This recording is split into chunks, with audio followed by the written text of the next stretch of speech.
मेरा नाम सुमन है और मैं अभी 20 साल की ही हूँ। मैं दिखने में काफ़ी मस्त हूँ। मेरी शादी को 3 महीने हो चुके हैं। जब मैं मायके में थी तो शादी को लेकर मन में कई सपने थे। सोचा था कि मेरा पति लंबा चौड़ा, ताकतवर और रौबदार होगा जो मुझे हर मुश्किल से बचाएगा। लेकिन जब शादी हुई और पहली बार मैंने अपने पति को देखा तो मेरी उम्मीदें जैसे बिखर गईं। वे बहुत दुबले पतले थे, जैसे हल्की सी हवा भी उन्हें गिरा सकती थी। शादी की पहली ही रात जब उन्होंने मेरे सामने सिर झुका लिया और धीमे से बोले, मैं जानता हूं कि तुम मुझसे खुश नहीं हो, लेकिन मैं कोशिश करूंगा कि तुम्हें कोई शिकायत ना हो। तो मैं चुप रह गई। फिर थोड़ी ही देर में वे थक कर सो गए, लेकिन मुझे पूरी रात नींद नहीं आई। मैं सोचती रही कि मेरे क्या क्या अरमान थे। सारे अरमान टूट गए। ठंड के दिन थे। सुबह सुबह कोहरे की सफ़ेदी पूरे गांव को ढक लेती थी। मैं उठकर आंगन में आई तो देखा कि मेरे जेठ जी लकड़ियां उखाड़ रहे थे। उसका शरीर ताकतवर और मजबूत था। ऊंची कदकाठी, चौड़े कंधे और रौबदार आवाज। ठंड में भी वह सिर्फ हल्की सी शॉल ओढ़े हुए था, जबकि मेरा पति रजाई में दुबके हुए थे। जेठ की आंखों में अजीब सा आत्मविश्वास था, जैसे उसे दुनिया की कोई परवाह नहीं। मुझे न चाहते हुए भी उनकी तरफ देखना पड़ा। मैं जल्दी से नजरें झुकाकर रसोई की तरफ बढ़ गई, लेकिन मन में अजीब सा एहसास उमड़ने लगा था। मेरे जेठ का रौबदार व्यक्तित्व, उनका आत्मविश्वास और उनकी मजबूत कदकाठी मेरे दिमाग में घूमने लगी। मैं चाहकर भी अपने विचारों को काबू में नहीं कर पा रही थी। रसोई में पहुंचकर मैंने चूल्हे में लकड़ियां डालीं और आग जलाने लगी। बाहर ठंड बहुत तेज थी और कोहरा इतना घना कि कुछ दूर तक देखना भी मुश्किल था। मेरे हाथ ठंड से सुन्न हो रहे थे, लेकिन काम तो करना ही था। तभी सासू माँ की आवाज आई, सुमन, जरा जल्दी हाथ चला, लड़कों के लिए नाश्ता लगा दे।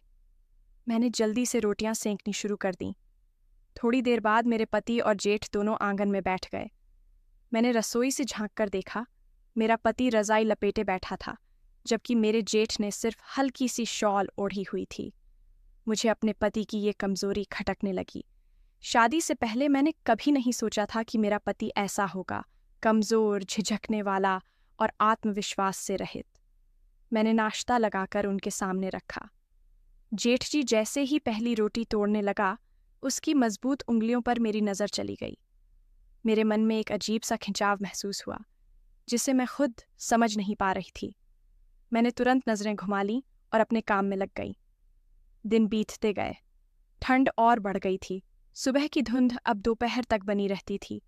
एक दिन सासू माँ ने कहा, आज बहुत ठंड है, बाहर से लकड़ियां उठा लाओ सुमन, नहीं तो चूल्हा ठंडा पड़ जाएगा।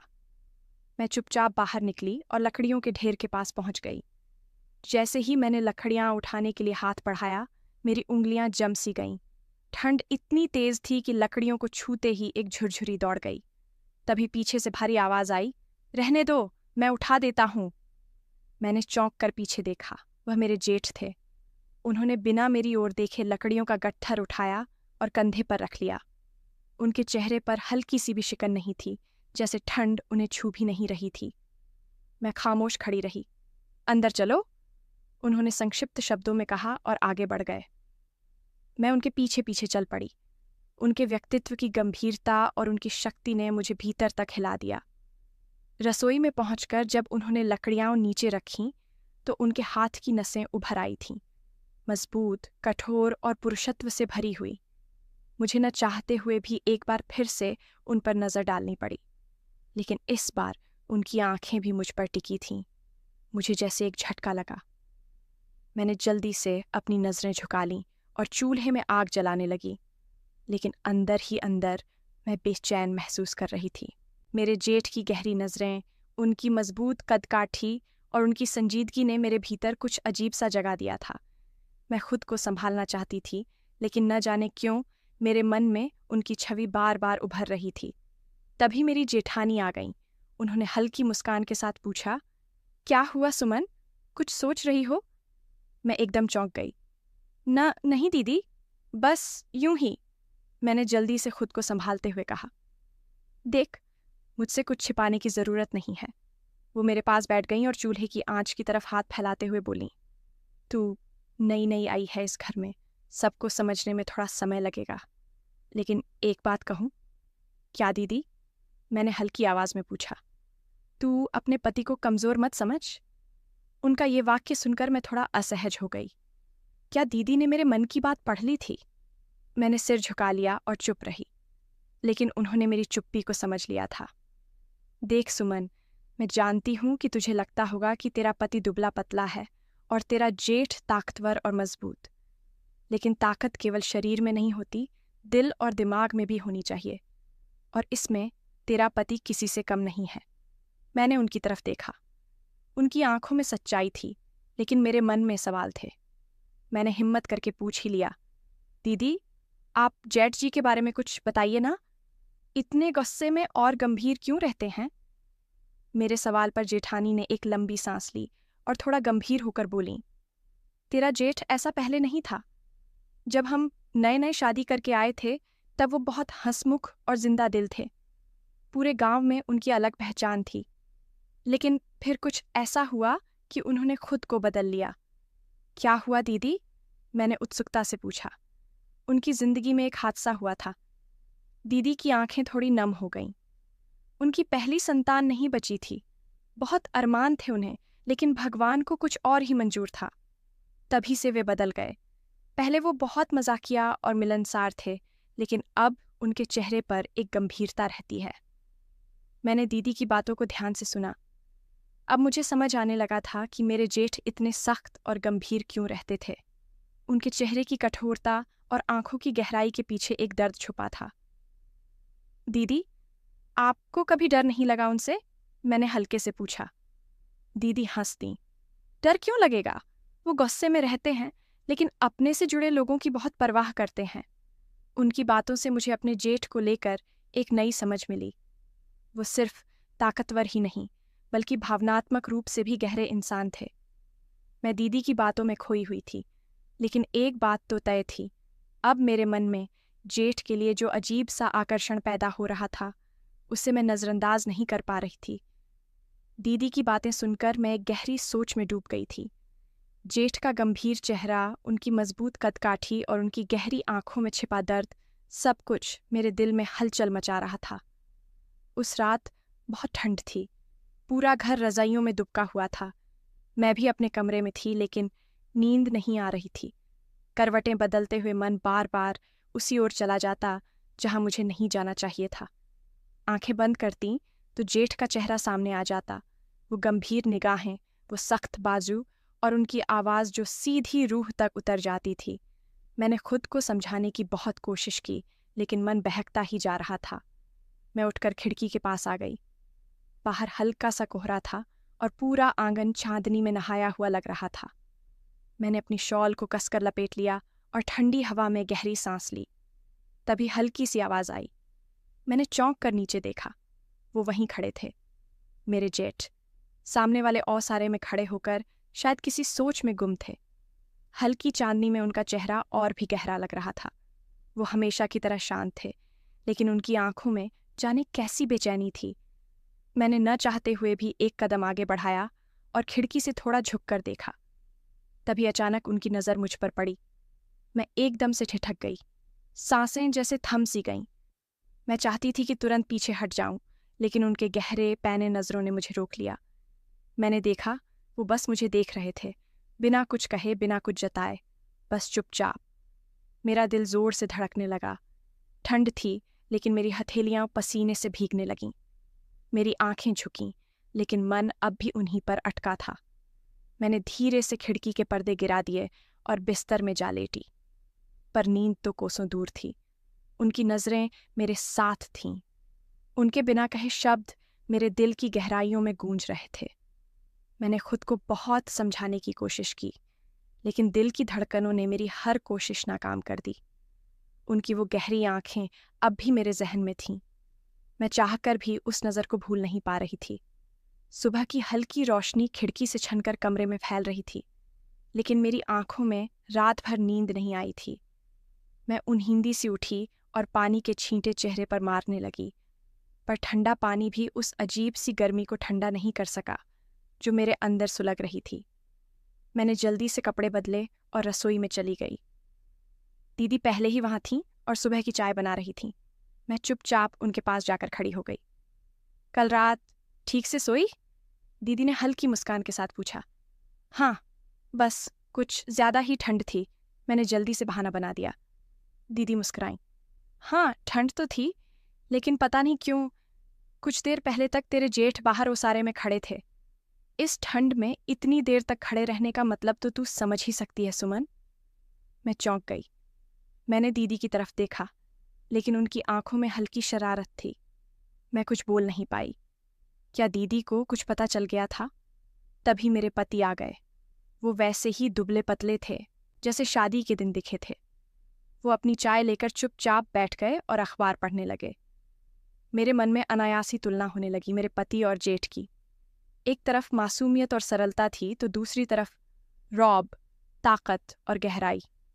मुझे खुद पर गुस्सा आने लगा। ये मैं क्या कर रही थी, क्या सोच रही थी? ये ठीक नहीं था। मैं चाय बनाकर सास ससुर के कमरे में देने चली गई। जब मैं वहां से लौटी तो देखा कि ओसारे में जेठ खड़े थे, वहीं जहां वो रात को खड़े थे। उनकी निगाहें फिर से मुझ पर टिकी थीं। मेरे हाथ में चाय की ट्रे थी, लेकिन मेरी उंगलियां हल्की हल्की कांपने लगीं। वो बस मुझे देख रहे थे, बिना पलकें झपकाए। मैं चाहती थी कि मैं नजरें हटा लूं, लेकिन ऐसा कर नहीं पाई। उनके चेहरे पर कोई भाव नहीं था, लेकिन उनकी आंखों में बहुत कुछ था। एक ठहराव, एक बेचैनी, एक अनकही बात जो सीधे दिल में उतर रही थी। तभी दीदी की आवाज आई। सुमन, जरा मुझे वो मसाले वाली डिब्बी देना। मैं झट से चौंकी और जल्दी से किचन की तरफ बढ़ गई। मेरा दिल जोरों से धड़क रहा था। दिन भर मैं खुद को व्यस्त रखने की कोशिश करती रही, लेकिन मन बार बार उन्हीं पलों में अटक जाता। शाम हुई तो मैं आंगन में बैठकर सब्जियां काटने लगी। दीदी वहीं बैठी थीं और मुझसे इधर उधर की बातें कर रही थीं। तभी अचानक जेठ वहां आए। उन्होंने मेरी तरफ देखा, फिर दीदी से बोले, जरा वो टोकरी देना, लकड़ियां लेने खेत पर जाना है।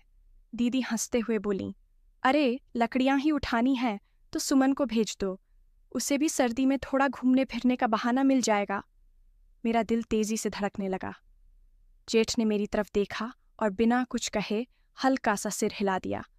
मैं जानती थी कि मना करना ठीक नहीं होगा, इसलिए चुपचाप उठी और उनके साथ चल दी। बाहर ठंडी हवा बह रही थी। खेतों की ओर जाते हुए हम दोनों के बीच खामोशी थी। मैं उनके ठीक पीछे चल रही थी। उनके लंबे मजबूत कदमों का हर स्पंदन मुझे महसूस हो रहा था। बहुत ठंड है, अंदर रहना चाहिए था, मैंने धीरे से कहा। वो अचानक रुके और मेरी तरफ मुड़कर देखा। फिर बहुत हल्की आवाज में बोले, हवा बहुत ठंडी है, लेकिन कई बार कुछ और चीजें इससे भी ज्यादा सुलगाने लगती हैं। मेरा दिल जोर से धड़क उठा। वो क्या कह रहे थे? मैंने धीरे से नजरें झुका लीं, लेकिन उनके शब्द मेरे कानों में गूंज रहे थे। उसकी गहरी आवाज ठंडी हवा में घुलकर मेरे कानों तक पहुंची तो पूरे शरीर में जैसे हल्की सिहरन दौड़ गई।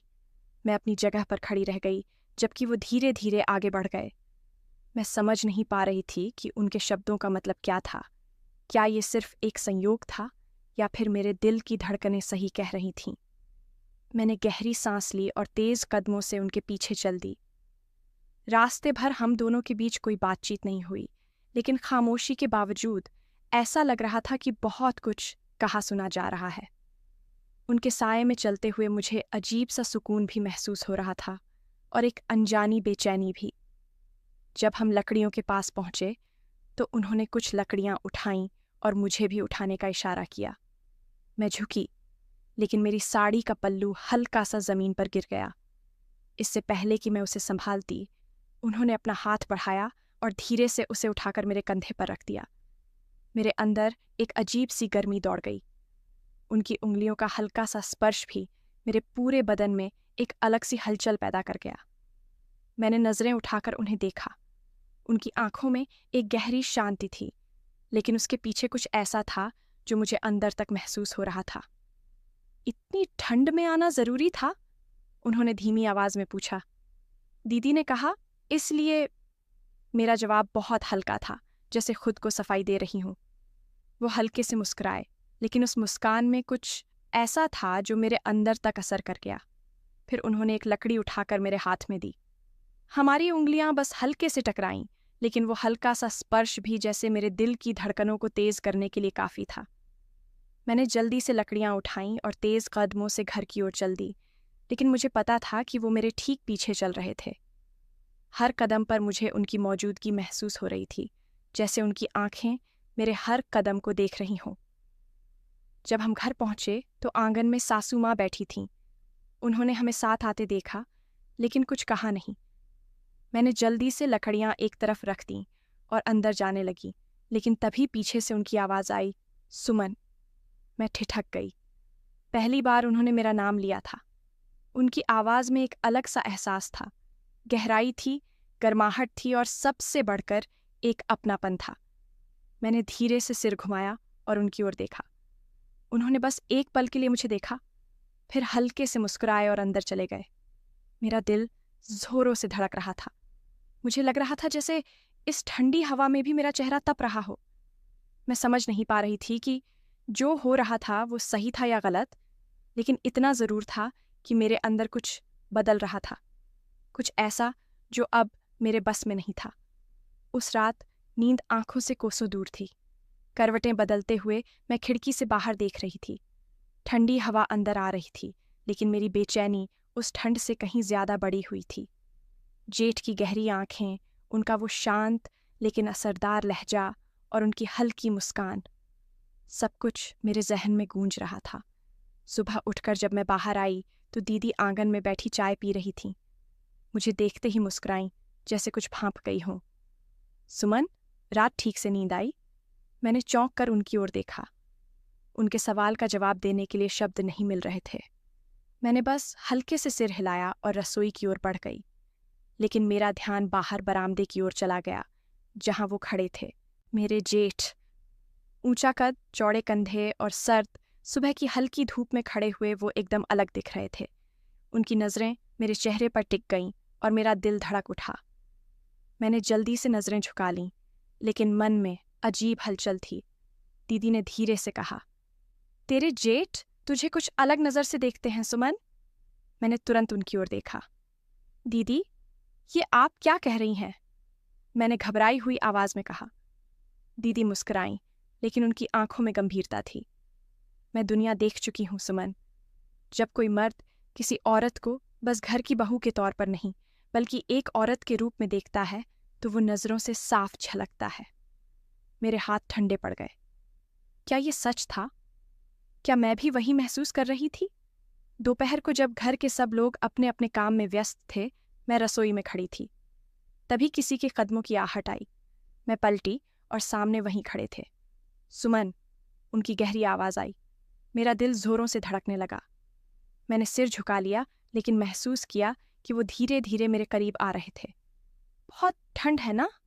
उनकी आवाज़ में एक अजीब सा अपनापन था। मैंने कुछ नहीं कहा, बस हल्के से सिर हिला दिया। वो कुछ पलों तक चुपचाप मुझे देखते रहे, फिर अचानक बोले, अगर ज्यादा ठंड लगे तो कहना, आग जला दूंगा। उनके लहजे में छुपी गर्माहट मेरे दिल की हलचल को और बढ़ा गई। मैंने हड़बड़ाकर उनकी ओर देखा, लेकिन तब तक वो वापस मुड़ चुके थे।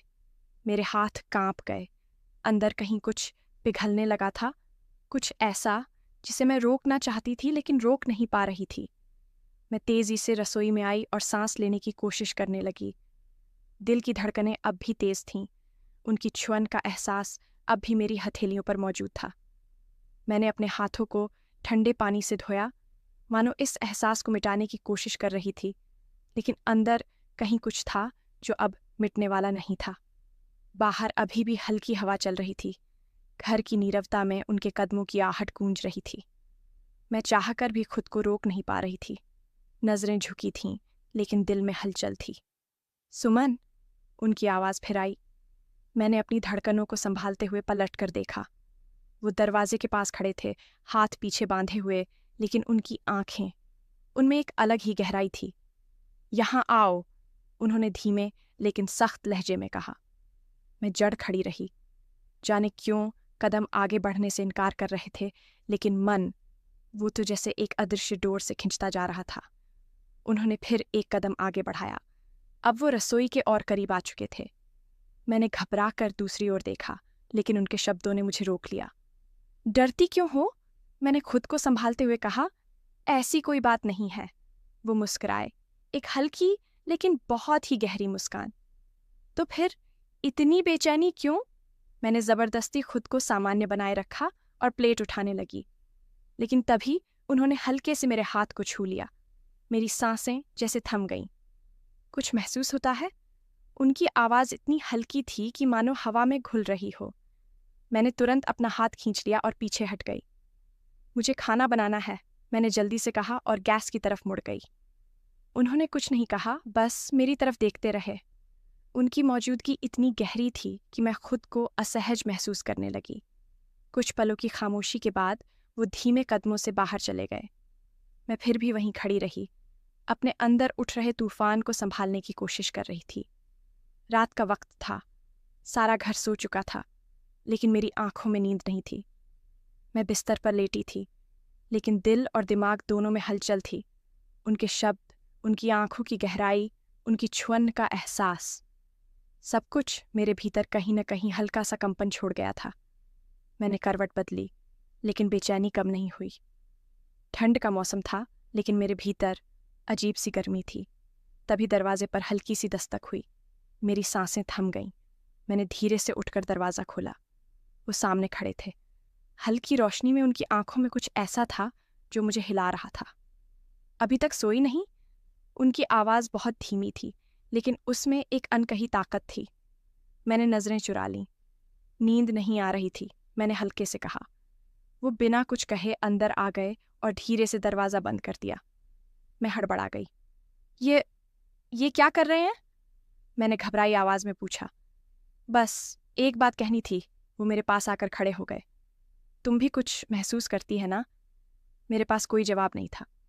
दिल की धड़कनें इतनी तेज हो गई थीं कि लगा वो सुन सकते होंगे। उन्होंने हल्के से मेरा हाथ पकड़ा। मेरे शरीर में एक अजीब सी सिहरन दौड़ गई। सुमन, जितना तुम खुद से भाग रही है, उतना ही करीब आ रही है। मैंने एक झटके से हाथ छुड़ाया और पीछे हटी। नहीं, ऐसा कुछ नहीं है।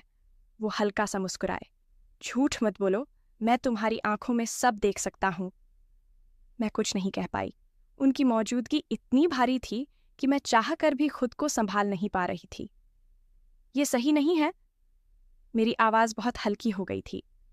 सही गलत से परे भी कुछ होता है सुमन, उन्होंने धीरे से कहा और मेरी ठंडी उंगलियों को अपने गर्म हाथों में थाम लिया। कमरे में सन्नाटा था। सिर्फ हमारी सांसों की आवाज़ गूंज रही थी।